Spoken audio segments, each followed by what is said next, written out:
not grow stiff. but evolve in accordance with the dynamics of the 21st century and consistently adapt to the realia of the modern world that is indeed becoming more complicated, multipolar, and multidimensional. The current changes certainly have an effect on the principal UN body, the Security Council, as well as on the debate concerning the approaches to its reform.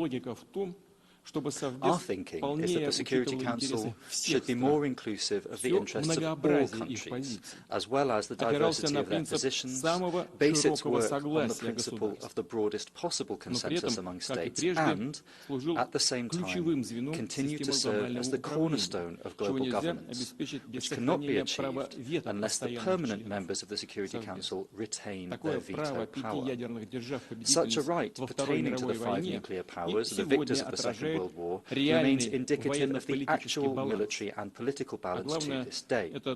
Most importantly, it is an essential and unique instrument that helps prevent unilateral actions that may result in a direct military confrontation between major states, and provides an opportunity to seek compromise or at least avoid solutions that would be completely unacceptable to others and act within the framework of international law rather than a vague grey area of arbitrariness and illegitimacy.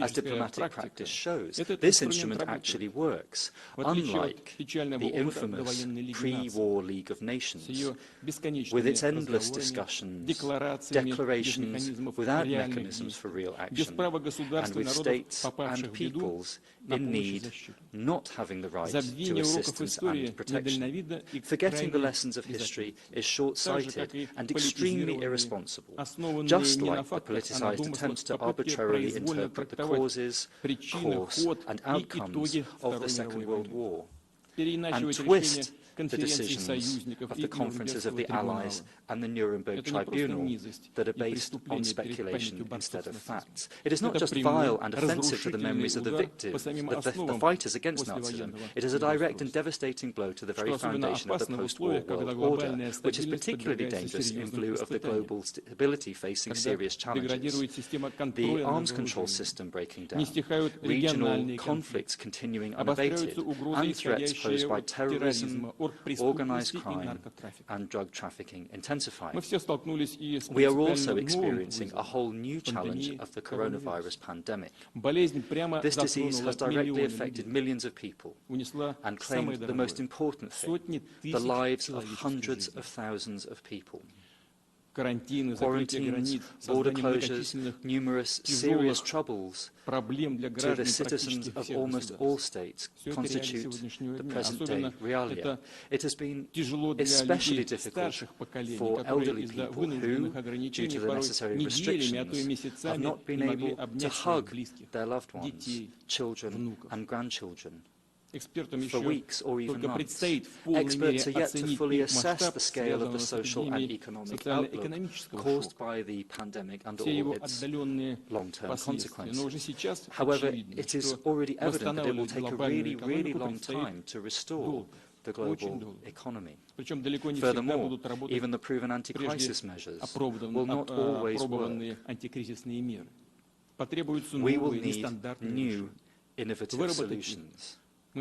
The only way to elaborate such solutions is to work together, which is the most important task for both the United Nations and G20 states, as well as other leading interstate organizations and integration associations that are also going through tough times due to the pandemic impact and need fundamentally new horizons and scope for development. This very idea of qualitative integrative growth, the integration of integrations, is the one behind Russia's initiative to form a greater Eurasian partnership involving all Asian and European countries without exception. It is purely pragmatic and increasingly relevant. Besides, I would like to draw attention once again to Russia's proposal to create so-called green corridors, free from trade wars and sanctions, primarily for essential goods, food, medicine, and personal protective equipment needed to fight the pandemic. In general, freeing the world trade from barriers, bans, restrictions, and illegitimate sanctions would be of great help in revitalizing global growth and reducing unemployment. According to experts, total or partial reduction in global employment in the second quarter of this year is equal to the loss of 400 million jobs, and we have to do our utmost to prevent this unemployment from growing over the long term and ensure that people return to work and can support their families instead of finding themselves imprisoned by poverty with no prospects in life. This is indeed a most acute global social problem. So the politics has a mission now to pave the way to trade, joint projects and fair competition, rather than tie the hands of business and discourage business initiative. The pandemic has also pinpointed a series of ethical, technological and humanitarian matters. For instance, advanced digital technologies help quickly reorganize education, trade and services, as well as setting up distance learning and online courses for people of different ages.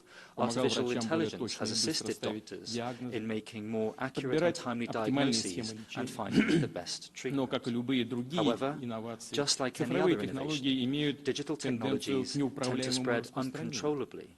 And, just like conventional weapons, can fall into the hands of various radicals and extremists, not only in the regional conflict zones, but also in quite prosperous countries, thus engendering enormous risks. In this regard, matters related to cybersecurity and the use of advanced digital technology also deserve most serious deliberation within the UN. It is important to hear and appreciate the concerns of people over the protection of their rights, such as the right to privacy, property, and security in the new era. We must learn to use new technologies for the benefit of humankind, to seek for a right balance between encouraging the development of artificial intelligence and justifiable restrictions to limit it, and work together towards a consensus in the field of regulation that would avert potential threats in terms of both military and technological security, as well as traditions, law, and the morals of human communication. I would like to point out that during the pandemic, doctors, volunteers and citizens of various countries have been showing us examples of mutual assistance and support, and such solidarity defies borders. Many countries have also been helping each other selflessly and open-heartedly.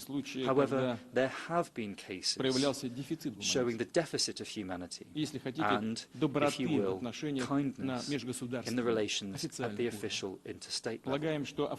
We believe that the UN's prestige could strengthen and enhance the role of the humanitarian or human component in multilateral and bilateral relations, namely in people-to-people and youth exchanges, cultural ties, social and educational programs, as well as cooperation in sports, science, technology, environment, and health protection.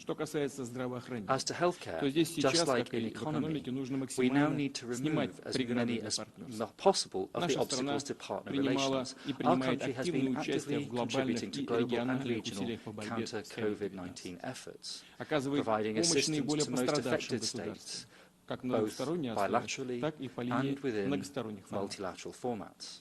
In so doing, we first of all take into account the central coordinating role of the World Health Organization, which is part of the UN system.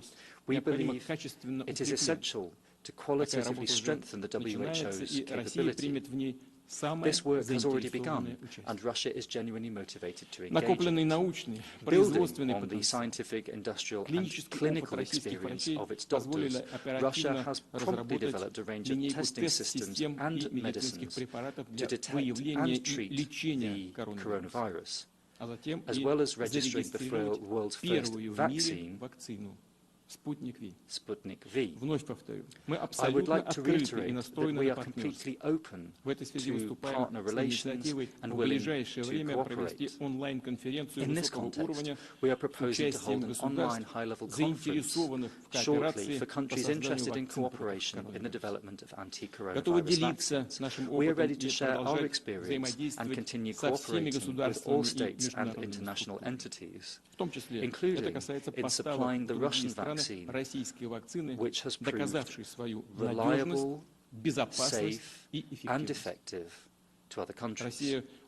Russia is sure that all capacities of the global pharmaceutical industry need to be employed so as to provide free access to vaccination for the population of all states in the foreseeable future. A dangerous virus can affect anyone. The coronavirus has struck the staff of the United Nations, its headquarters and regional structures, just like everyone else. Russia is ready to provide the UN with all the necessary qualified assistance. In particular, we are offering to provide our vaccine free of charge for the voluntary vaccination of the staff of the UN and its offices. We have received requests from our UN colleagues in this respect, and we will respond to these. There are other critical items on the UN's agenda. The issues of both environmental protection and climate change should remain the focus of joint efforts. The specialized multilateral UN conventions, treaties and protocols have proved fully relevant. We are calling on all states to comply with them in good faith, particularly in working to achieve the objectives of the Paris Agreement. Dear colleagues, I would like to underline again that Russia will make every effort to contribute to peaceful, political and diplomatic resolution of regional crises and conflicts, as well as to ensuring strategic stability. For all the disputes and differences, at times misunderstanding and even distrust on the part of some colleagues, we will consistently advance constructive, uniting initiatives, first of all in arms control, and strengthening the treaty regimes existing in this area. These include the prohibition of chemical, biological, and toxic weapons. The issue of primary importance that should and must be promptly dealt with is, of course, the extension of the Russia-US Strategic Arms Reduction Treaty, which will expire shortly in February 2021. We are engaged in negotiations with our US partners on the matter. We also expect that mutual restraint would be exercised with regard to deploying new missile systems. I would like to add that as early as last year, and I emphasize this, Russia declared a moratorium on deploying ground-launched, medium and long-range missiles in Europe and other regions, as long as the United States of America also refrain from such actions. Unfortunately, we have not received any reaction to our proposal from either our US partners or their allies. I believe that such reciprocal steps on specific issues would provide a sound basis for launching a serious, profound dialogue on the entire range of factors affecting strategic stability. It would aim at achieving comprehensive arrangements, shaping a solid foundation for the international security architecture that would build on prior experience in this field and in line with both the existing and future political, military and technological realia. In particular, Russia is promoting an initiative to sign a binding agreement between all the leading space powers that would provide for the prohibition of the placement of weapons in outer space or the threat or use of force against outer space objects. We are well aware of the fact that security issues, as well as other problems discussed by this Jubilee UN General Assembly, call for consolidated efforts on the basis of values that unite us. Our shared memory of the lessons of history and the spirit of alliance which guided the anti-Hitler coalition participants, who found it possible to rise above differences and ideological preferences for the sake of victory and peace for all nations on the earth. In the current challenging environment, it is important for all countries to show political will, wisdom and foresight. The permanent members of the UN Security Council, those powers that for 75 years now have been bearing particular responsibility for international peace and security, the preservation of the foundations of international law, should take the lead here. Fully realizing this responsibility, Russia has suggested convening a G5 summit. It would aim at reaffirming the key principles of behavior in international affairs, elaborating ways to effectively address today's most burning issues. It is encouraging that our partners have supported the initiative. Interdependent world. Amidst the whirlpool of international developments, we need to work together, drawing on the principles and norms of international law enshrined in the UN Charter. This is the only way for us to carry out the paramount mission of our organization and provide a decent life for present and future generations. I wish all the peoples of our planet peace and well-being. Thank you.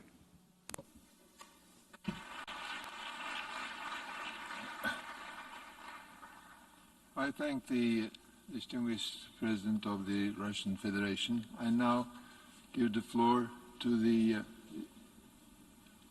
distinguished delegate of the Hashemite Kingdom of Jordan.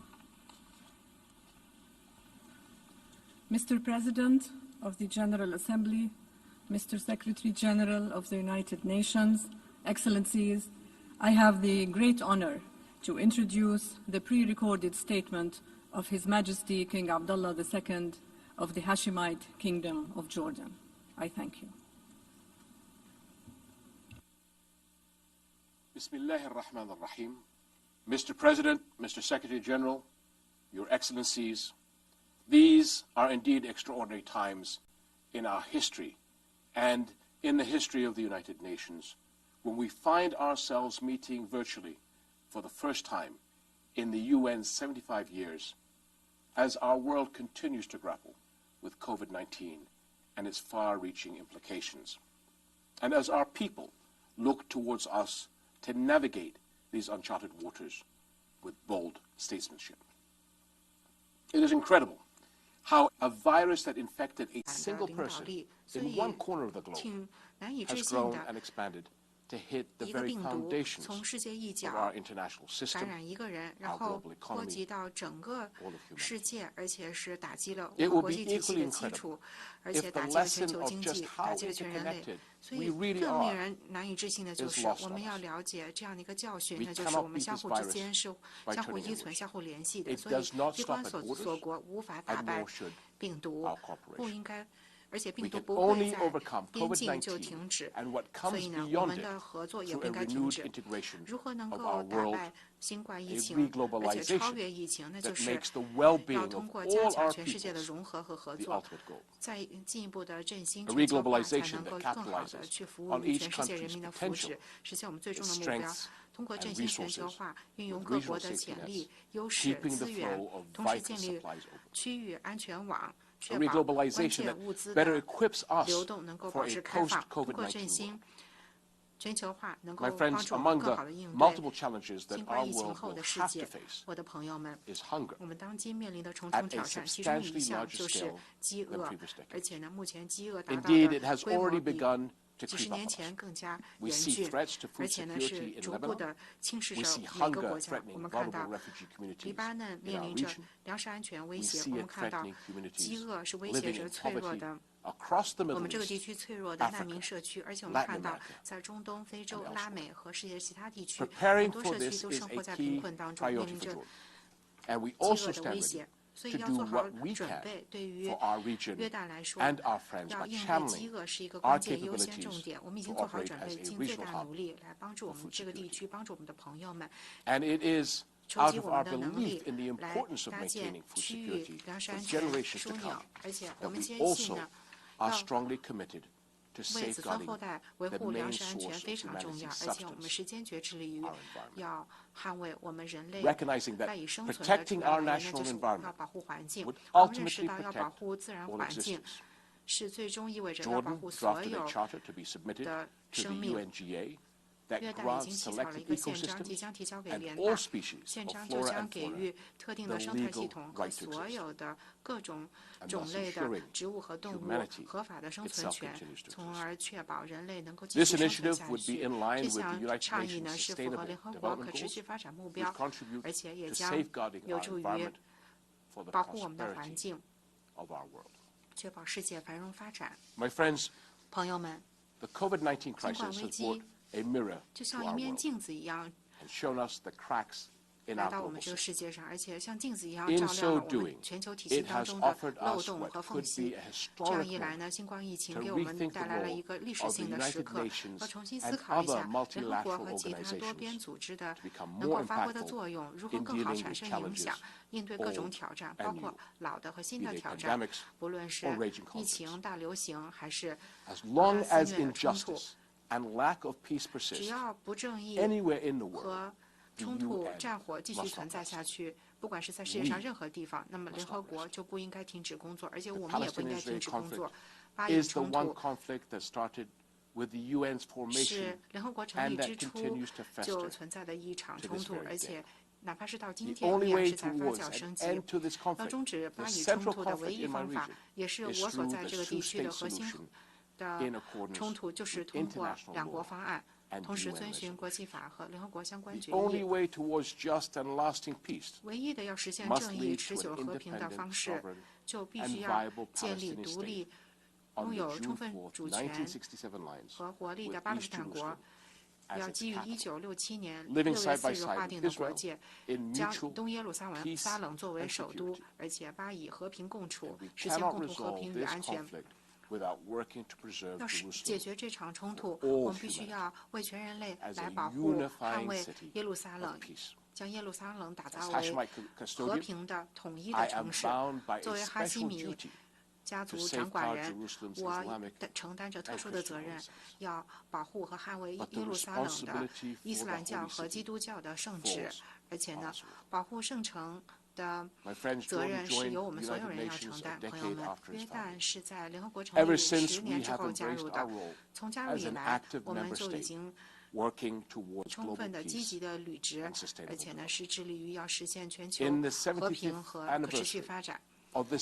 今年恰逢联合国这一重要机构75周年，我们深深致力于联合国的愿景，要打造一个更加繁荣、包容和和平的世界。而且我们看到在这样的特殊的时代，现在有一个机会能够实现这一愿景和承诺。我们要利用这个机会，制定更加宏伟的抱负，采取更加勇敢的行动，而且拿出更加勇敢的精神，化我们的力量为成功。谢谢。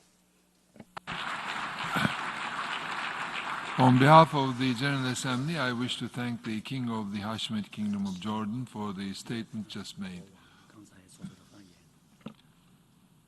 I now give the floor to the distinguished representative of the Republic of Korea to introduce an address by the head of state. Mr. President, I now have the honor to introduce the pre-recorded video message of His Excellency Mr. Moon Jae-in, President of the Republic of Korea.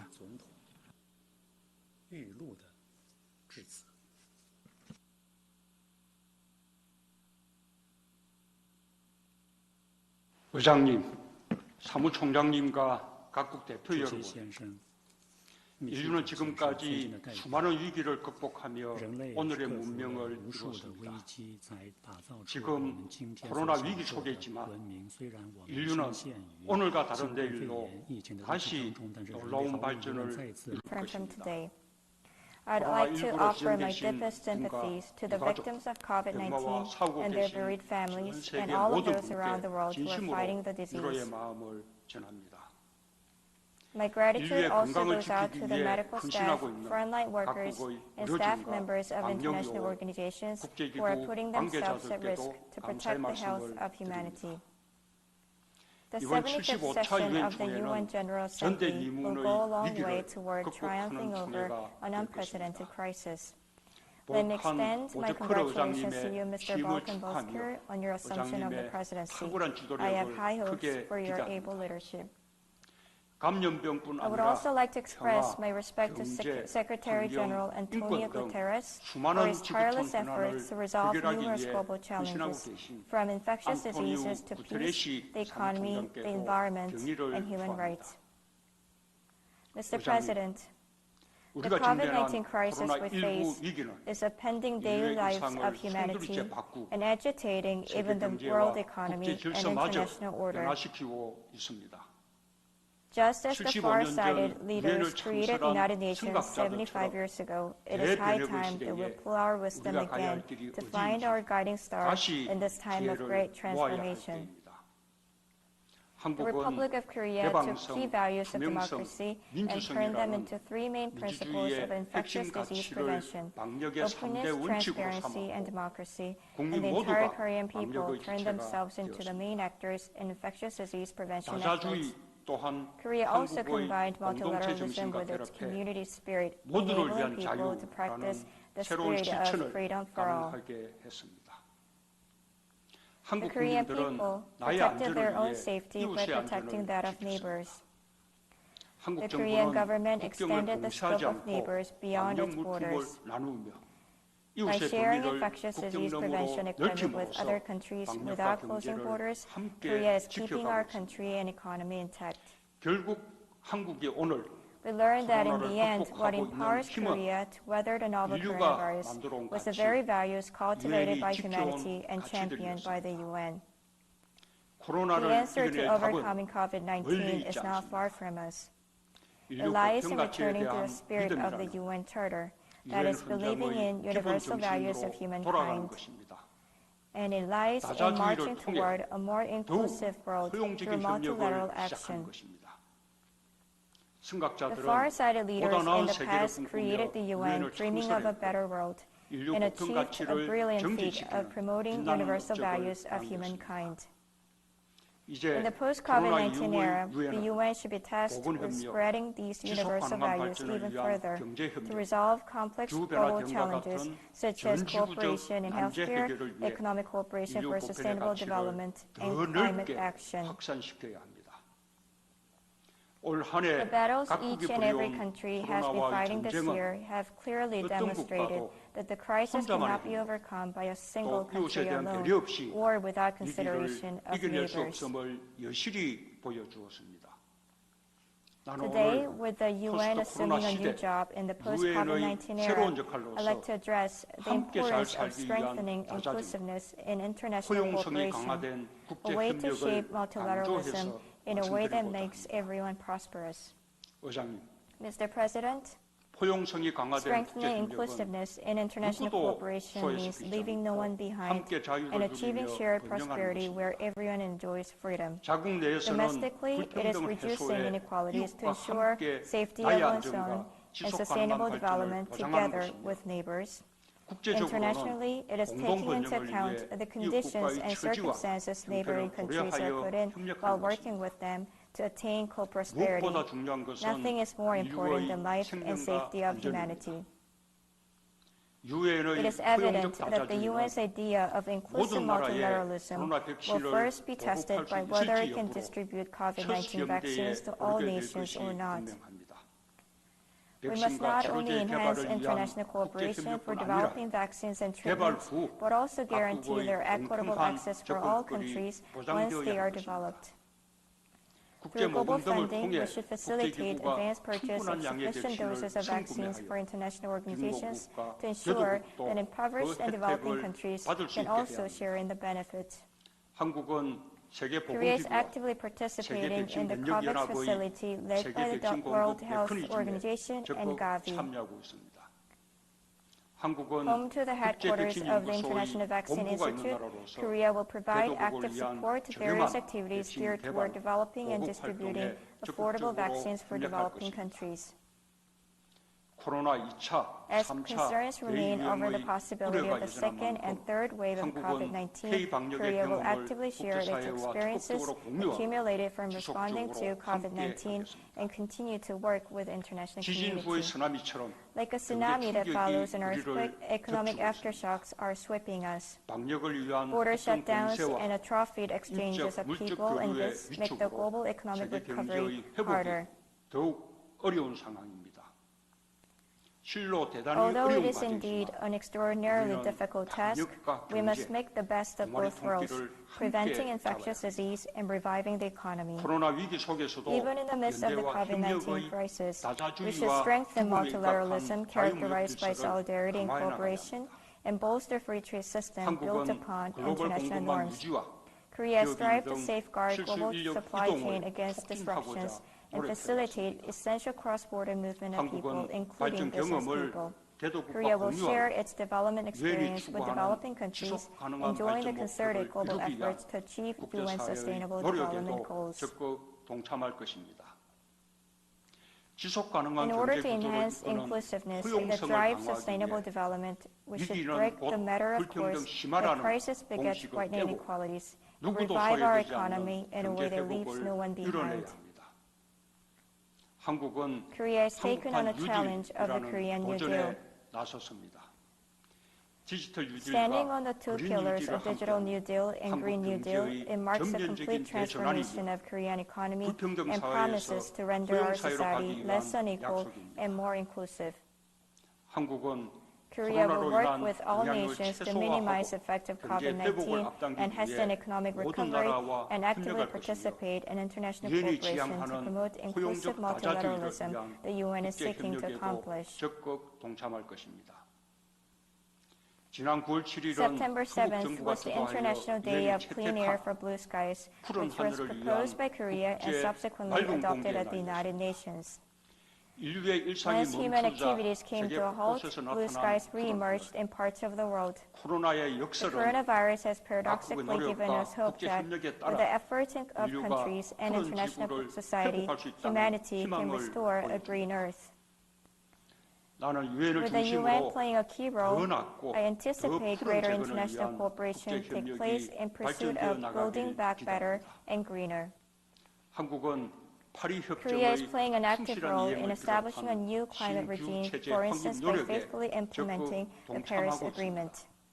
By renewing nationally determined contributions, we will submit to the UN our fresh national greenhouse gas reduction targets by 2030 by the end of this year. By devising a long-term, low greenhouse gas emission development strategy, we'll work with the international community in realizing a low-carbon society by 2050. In order to respond to climate change with success, promoting inclusiveness in its international cooperation is indispensable. It is impossible for developing countries still in the process of industrialization to instantly catch up with advanced economies that took centuries and decades in the making. Starting with recognizing the glaring gaps, developed countries should make greater efforts to find the optimal solution. As a bridging state connecting developed and developing countries, Korea will actively participate in climate action and faithfully share its unique development experience with developing countries. Next year, Korea will hold the second P4G summit in Seoul, which will serve as an occasion to affirm the importance of global solidarity in responding to climate change. Mr. President, the region in the most urgent need of the spirit of the UN to realize world peace is the Korean Peninsula. The Republic of Korea has been steadfast in seeking inter-Korean reconciliation and is making relentless efforts to achieve denuclearization and establish permanent peace on the Korean Peninsula. With the support and encouragement extended by the international community, Korea was able to successfully host Pyeongchang Olympic Winter Games as Peace Olympics joined by North Korea, and it led to 3 inter-Korean summit meetings. The U.S.-North Korea summit, brought by bold decisions from the leaders of the two sides, proves that the peace process can progress through dialogue.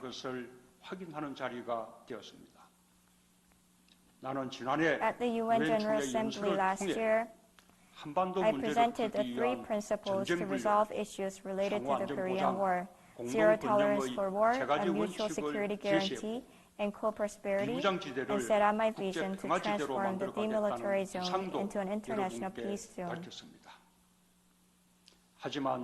However, peace on the Korean Peninsula is still in the making, and changes that used to be brimming with hopes have stalled. Yet the Republic of Korea will continue the dialogue.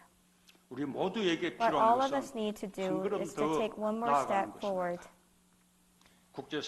My belief remains unchanged that we can achieve denuclearization and bring lasting peace on the Korean Peninsula with the international community's continued support and cooperation. At the end of the day, the South and the North are bound by a single community of life, intertwined by mountains, rivers, and seas stretching across the two sides. When one is exposed to infectious diseases or natural disasters, so is the other, requiring the two to cooperate to overcome these challenges. Inter-Korean cooperation in disease prevention and control and public health will also trigger dialogue and cooperation in the process of building a peaceful Korean peninsula.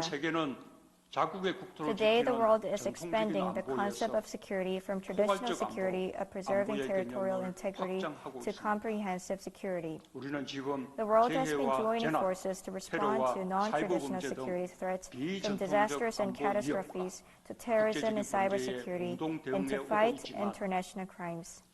However, in the face of the COVID-19 crisis that poses greater threat to humanity than a war, we came to be acutely reminded that the safety of neighboring countries is directly linked to that of our own. A single country can no longer manage the entirety of comprehensive security issues alone. As protecting peace of one country and saving life of one person now requires cooperation that transcends borders, we need to equip ourselves with a multilateral security architecture. So far, I have spoken about a peace economy that benefits both Koreas and makes everyone prosperous, and stressed the need for inter-Korean cooperation in disaster response and health care. Hoping that the international community views the issues surrounding the Korean Peninsula through the lens of more inclusive international cooperation, I propose today launching a Northeast Asia Cooperation Initiative for Infectious Disease Control and Public Health, whereby North Korea participates as a member along with China, Japan, Mongolia, and the Republic of Korea.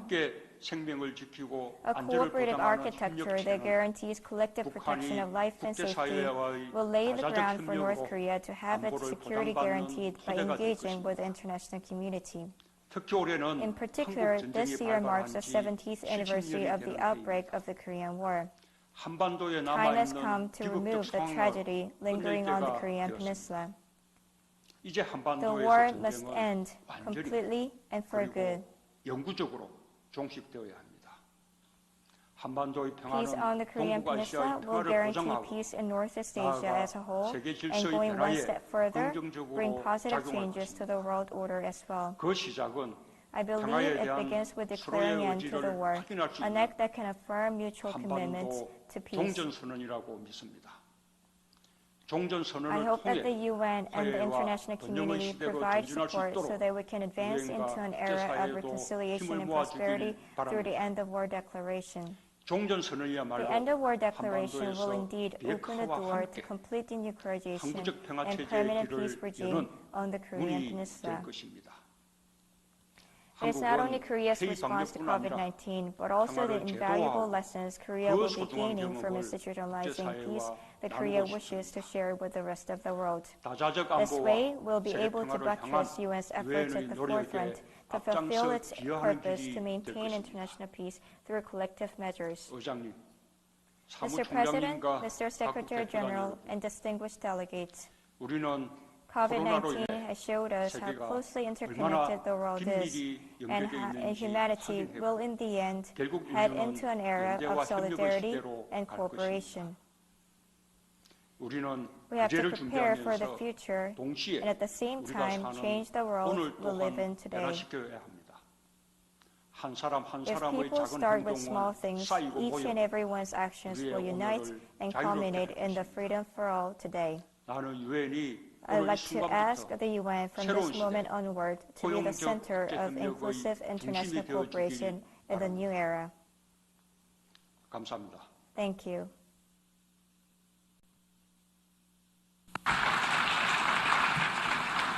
On behalf of the General Assembly, I wish to thank the President of the Republic of Korea for the statement just made. I now give the floor to the distinguished representative of Qatar to introduce an address by the head of state. Thank you, Mr. President. I would like to introduce the recorded statement by His Highness Sheikh Tamim bin Hamad Al Thani, Emir of the State of Qatar. بسم الله الرحمن الرحيم